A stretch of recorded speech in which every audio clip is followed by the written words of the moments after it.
Hey, that's pretty bad. 114 to 106. The Raptors lose to the Phoenix Suns.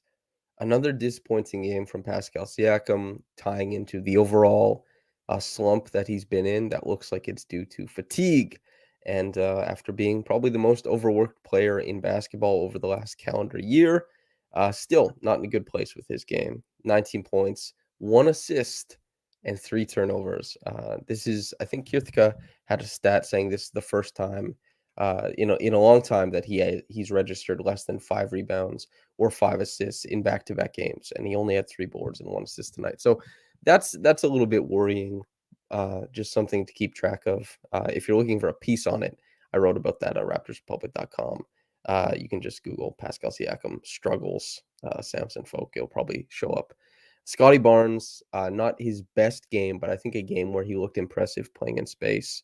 Fred, Gary doing most of the scoring in this one and helping carry the Raptors for long stretches of this game. But ultimately, the Raptors not enough poise as far as defensively, and some really impressive shot making from the Suns down the stretch and from Mikal Bridges throughout. I mean, like that he was really impressive coming downhill. 29 points for Bridges. Really, that should shock people a little bit. But the way he was working off of screens and stuff and getting into that mid-range jumper was super impressive. And DeAndre Ayton should have had 40, and the way he went up on some of these attempts was a little bit milquetoast, but he still finishes with 22 and 13. So the Raptors, they end up falling to the Phoenix Suns. And Chris Paul, a lot of clutch threes. He is a guy who the Raptors, the last time they faced the Suns, heaps and heaps of turnovers. And that same team is not able to, well, I should say, with Chris Paul in the fold, those turnovers come way down. He's able to keep them a lot more in check and keep things under control. But yes, this is the Raptors Reaction Podcast. I'm your host, Samson Folk. So, these Phoenix Suns, they host the Raptors and they beat the Raptors.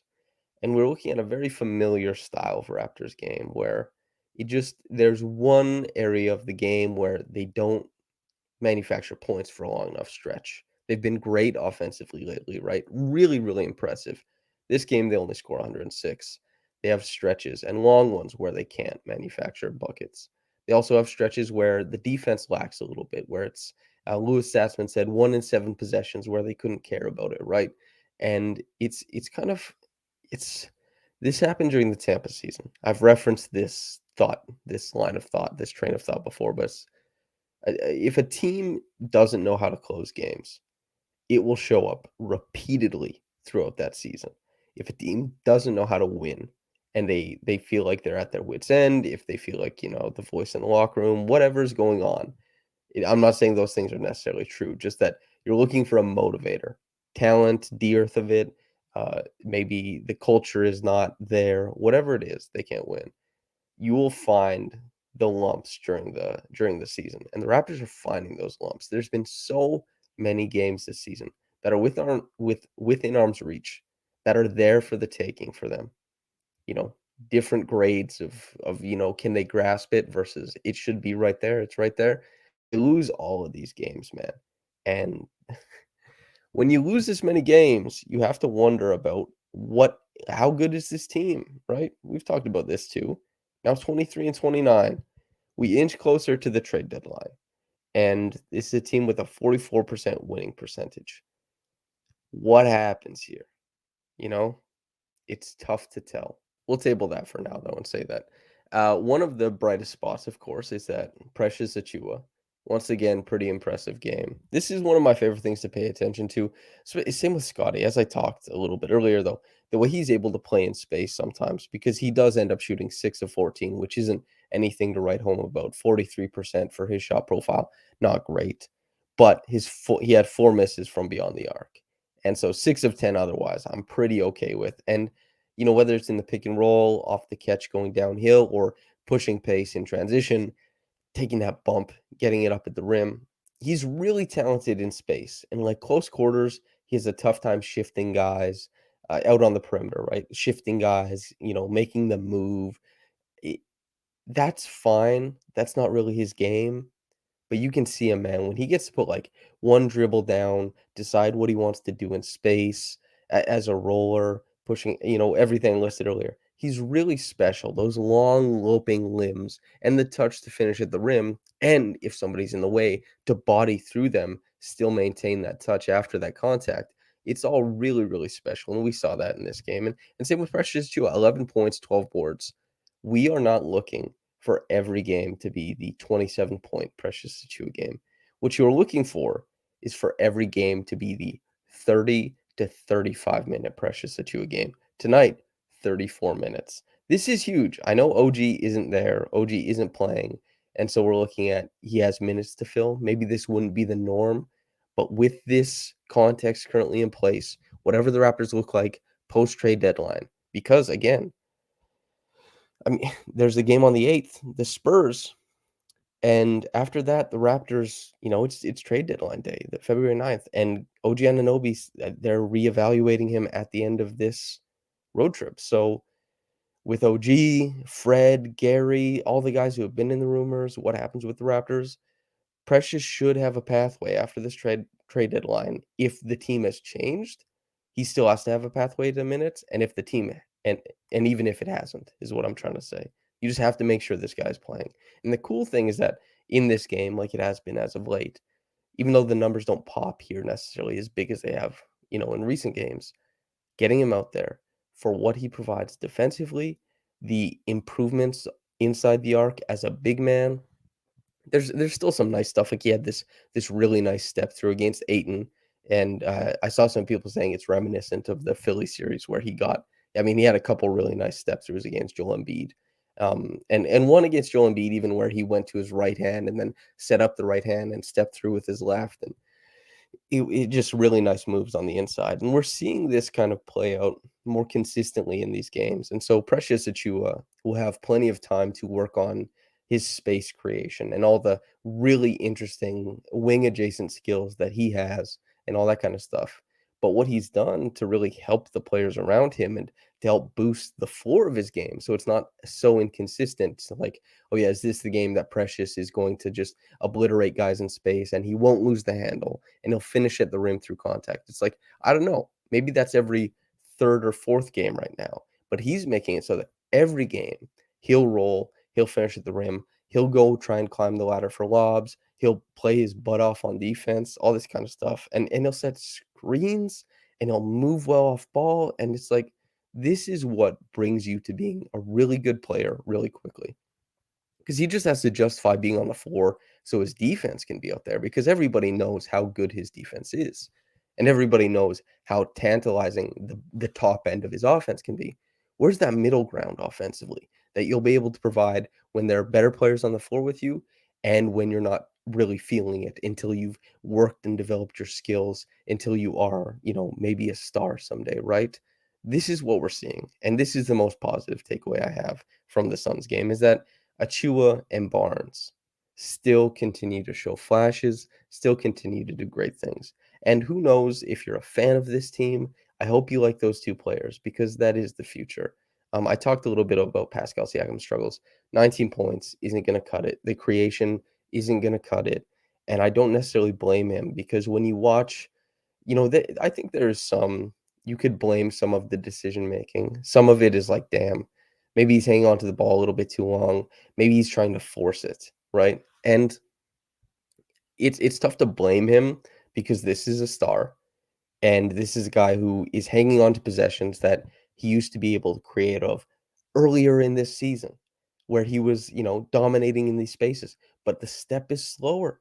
The handle's getting a little bit more loose. The guy is really tired. He's forced into more jump shots. He's trying to get in, like he's trying to foul bait more often. He's gassed. And, I wouldn't say it's necessarily to the detriment of the team in that, everybody else is being like, disregarded on offense. I don't think it's that severe or anything, but it's to the detriment of the team in that they're used to playing with a certain level of Pascal Siakam, and he's just not at that level currently. Slumps happen, but this one you can see it's not like a loss of touch. It's not, it's just a guy who's gassed, who's really tired. And he just doesn't have it throughout all these games and hasn't for a little while. It's a little bit concerning, as I talked about at the top, but man, in this game, finishing with 19, 3 and 1, really disappointing performance. This, I know Mike Bridges and Ish Wainwright and Torrey Craig sit across from him, and there'll be like Chris Paul and Josh Okogie on digs and stuff like that, and that's pretty tough to face, and DeAndre Ayton waiting at the rim. But Pascal Siakam is supposed to be good enough that he transcends the matchup standing across from him. That had been the case for a long time from, let's say January of last year to January of this year, a full calendar year, however many months of actual basketball that is, 8 NBA months or something like that. He had been a guy who you don't guard one-on-one, you guard as in a team concept. Other coaches have said as much, other scouts have told me as much, right? This is how teams game plan for Pascal Siakam. Lately, it's been a little bit easier to manage him in single coverage, and the Suns, they found quite a bit of success. Sure, they sent doubles when he was on the block because he's still really good there. It's not really about, you know, that first step or anything, and they would send, like, Damian Lee, like, go double and get the ball out of his hands, sure. But this is still a guy who needs to be able to create from the top, and he's just not doing that right now. He looks gassed, quite frankly, that's where it looks, and it was a bad game from him. Man, Gary, Fred, Fred, I think that, the switch from the Raptors to lean harder into rolling as opposed to popping has really benefited Fred, and I'll tell you why. Fred's easiest pass in the pick and roll is the pocket pass. It isn't the above the head pass either to the roller or out beyond the arc to the guy popping. It's the pocket pass. That is the one that best fits his frame. The pocket pass isn't that much about, wingspan. It's mostly about the angle you and the roller create and if you're keeping the guard behind you. Now, wingspan doesn't really matter as far as throwing a pocket pass against the big, because it's like the big is gonna be in front of everything. So wingspan doesn't matter because wingspan would only get you the pass closer to the big, right? Fred being in that pocket pass situation is making his playmaking look way better, and the guys are way more willing to roll lately, i.e. Scotty, Precious in particular, Chris Boucher even, right? These guys are more willing to roll, and it looks really nice for Fred's playmaking game. And this also coincides with a little bit of, driving verve from Fred. He had 2 really nice drives tonight, like really applying the body, keeping on balance, finishing off of 1 foot, 1 hand, both his right and his left at different times. And that was really nice to see. The shooting, well, I don't think it's like all the way back. 2 of 8 once again. I think he was 2 of 8 in last game too. It's nice to see him hit a couple, and I think he had a pull-up in this game and 1 catch and shoot, but, Fred, a pretty good game from him. Offensively, I think if they would have gotten what they typically expect from Pascal, they might have won this game, but alas, they didn't. And Gary, we're still looking at it's impressive more than anything. I know, like, 21 points, I think Gary ended up with on 13 shots. It's nothing to write home about necessarily, but some of the possessions that he's getting into, and Phoenix playing pretty good defense against them, shaking loose and getting to the rim for Gary, I continue to be impressed. It's certainly not like a large part of his game, but it's a bigger part of his game than it was. And he's a shooter. He went 3 of 10 for 3 in this game, and he still draws the closeouts. He still gets teams to shape their defense, the gravity he has to pull and tug them into different places on the floor. It's nice. And it's nice to see him, even if the 3-point shot isn't necessarily falling, like in this game, that he can still find his way to north of 20 points. That's meaningful for him. That's meaningful for the bag he's going to command. And it's meaningful for his perception around the league. It's like, as we saw in this game, right? Cam Johnson is an example of a really, really impressive shooter, like really good. He went 1 of 6 for 3. He ends up going 1 of 9 overall in this game. Cam Johnson is a better catch and shoot shooter than Gary Trent Jr. He is, however, not equipped with all of the same counters to being run off the line that Gary is. And that's why Cam finishes this game with 4 and Gary finishes the game with 21. And it's not as binary as that, but I think it's a good place to look at, contrast and compare how Gary has varied his approach more and has allowed for more growth within his game to continue to score, because Teams, yes, they need the efficient offense, but teams also need the middling offense through the lulls of the games to keep driving you forward. And Gary has come a long way in providing that kind of stuff, and still is finding time to make sure that he works in the efficient stuff as well when he can, when he's going. Obviously tonight, not super efficient or anything like that, but just a nod to what he's been able to do lately. And yeah, Chris Boucher, not his best game. It's it's tough for him to finish on the inside, and this is something that's been popping up more often this season than it was last season, but and maybe that's, how much teams are spaced out. Maybe that's teams, wanting bigs at home more often or something of that sort. Or maybe teams are better at ganging up after Chris gets the ball. Maybe he's getting the ball later than he was. Maybe the cuts aren't as effective as they used to be. He's just got more attention, more physicality. He's more contested on the inside. I couldn't tell you for sure, but he passed out of a couple. And, this is a guy who got 3 offensive rebounds. You want that to be 6 points or more, right? Passing up to a 3 or going up and getting it or something like that. But 5 points, 11 rebounds. The effort was tangible in this one, and I still think like Chris, when this team is going well, Chris fits it exceptionally well, especially with the way that they like to play. And I certainly thought that he wasn't like a super hard negative on the floor tonight or anything. But the Raptors, they just keep on losing. And I know they were like 10-10 in their last 20 coming into this game, but it was a really, really soft schedule, and, you think the start of the season when the Raptors were hovering around 500 and navigating a super hard schedule and injuries to Pascal Siakam, for example, and you say like, "Damn, like, where's this team really?" They should be set once Pascal comes back and the schedule softens up and everything, and the schedule softened up, and it was just more mediocrity. And that's tough to swallow. And obviously, all the reports about this team, where everybody's mental is currently, right? How are their mentals? How are these guys taking it? And it sounds like, well, I can speak to this too, having been around the team, especially during that long homestand. Not currently around the team with them on the road, but yeah, the vibes are not where they have been in the past. The vibes, whether it's this season or when I've worked games in past seasons, right? It's been a tough season for the Raptors, and I think it's weighing on guys. And the fact that they keep losing games like this weighs a little bit harder. And of course, it's going to. It's meant to in these types of games. It's just that's the way it is. This is your profession to go out and win basketball games. And if you don't do it, even if a team is like, it's better for us to lose, we want to have like a better draft pick or whatever. I don't know. But man, uh, a player buying in on that, never. They want to win every game. Yeah, Precious. I almost said the name. Reggie Evans Award goes to Precious Achiuwa. I think he continues to hustle. He helps out on the glass so much, and his versatility to play different roles in the defense is really nice. And he's still, uh, especially leaning harder into his screen craft, really makes him more Reggie Evans adjacent, even if he's far more talented. And Reggie Evans would tell you that as well, I'm sure. The top quick reaction comment is from Niagara Dude. Quote, another clutch tank loss if you believe a high pick is what we need. What else can you say? The Suns are playing without their top player and 2 other rotation players, and we still cannot close the deal. End quote. That's right. I don't know who is pro tank or anti tank. Well, I know some people who are pro tank, and I know some people who are anti tank.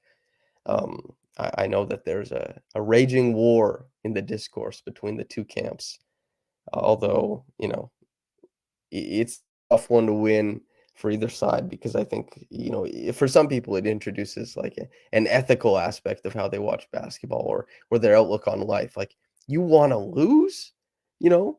And if you're somebody who believes in that, I don't blame you at all. Why would you want anybody to lose ever? It's hard to, introduce the apathy necessary for like I don't care if my team loses because it means some guy playing in France right now might play for my team. I it's tough to get somebody who's like, "I watch this team every game, and feel good when they win, and I feel bad when they lose." And it's tough to tell somebody like, "No, you're supposed to be okay with this." And also on the other side, I'm like, you know, that guy in France, or Scoot or any number of these really tantalizing, impressive prospects that the Raptors haven't been able to, besides Scotty Barnes, really, haven't been able to pick at the top of the draft over these however many years, you're feeling it on the roster right now. And I understand why people want more of those. And I understand people who say losing is the way to get them. It's just tough overall, you know? It's I understand both sides. And yeah, it's tough. Thanks for writing in, Niagara dude. Thanks for listening in, listener. It's been an absolute pleasure to talk to you. Whether you got into this on YouTube, or if you did, like the video, subscribe. Most importantly, subscribe to RaptorsRepublic.com. And if you're listening on the podcast channel, thanks for tuning in. I appreciate it. Appreciate you letting me chop it up with you. And yeah, whether you got into this in the morning or at night, have a blessed day and goodbye.